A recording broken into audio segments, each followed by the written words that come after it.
গত ৪ঠা জুন ভাটপাড়ায় তোলাবাজি আগ্নেয়াস্ত্র দেখিয়ে হুমকি সহ একাধিক অভিযোগে তৃণমূল নেতাকে সুজিত চৌধুরীকে গ্রেফতার করে পুলিশ। আজ তদন্তের স্বার্থে সুজিতকে কোমরে দড়ি বেঁধে ভাটপাড়ায় বিভিন্ন এলাকা ঘোরায় পুলিশ। বিভিন্ন এলাকার সঙ্গে সঙ্গে তাকে জিজ্ঞাসাবাদও করা হয়। আপনাদেরকে আরো একবার জানিয়ে রাখি, 26শে তৃণমূল হেরে যাওয়ার পর থেকে একের পর এক তৃণমূল নেতাদেরকে গ্রেফতার করা হচ্ছে এবং তাদের বিরুদ্ধে একাধিক অভিযোগ রয়েছে তোলাবাজি হুমকি সহ।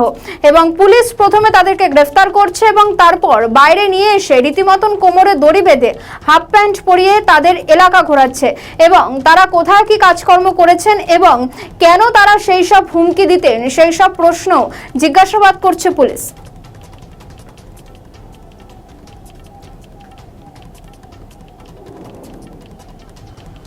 এখন তৃণমূলের আমলে এত গুন্ডা এলিমেন্ট যারা ছিল তাদের সকলকে তারা আশীর্বাদ দিয়ে পুষ্ট করে রেখেছিল।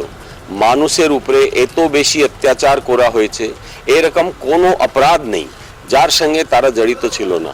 আপনি এটা দেখুন কি তোলাবাজি হোক, না সিন্ডিকেট চালানো হোক, না মানুষকে হুমকি দিয়ে এক্সটর্শন করা হোক, না ইভেন খুন করে দেওয়া হোক, সব ধরনের অপরাধের সঙ্গে তারা যুক্ত ছিল।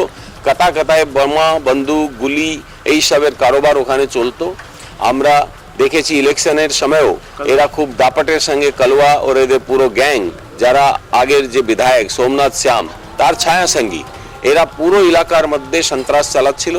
আমি খুব খুশি পুলিশ ওকে আবার গ্রেফতার করে কালকে এলাকার মধ্যে ঘুরিয়েছে যাতে সাধারণ মানুষের ভয় ভীতিটা কাটে এবং ওরা যেন বুঝতে পারে কি এখানে আইনের শাসন প্রতিষ্ঠিত হয়েছে, কোনো শাসকদের আইন এখন চলবে না এবং একেও করা হচ্ছে। এবং এদের উপরে যাদের আশীর্বাদ পুষ্ট ছিল সোমনাথ শ্যাম এবং আরও যারা বড় বড় নেতা এদেরকে উপরে আশীর্বাদ দিয়ে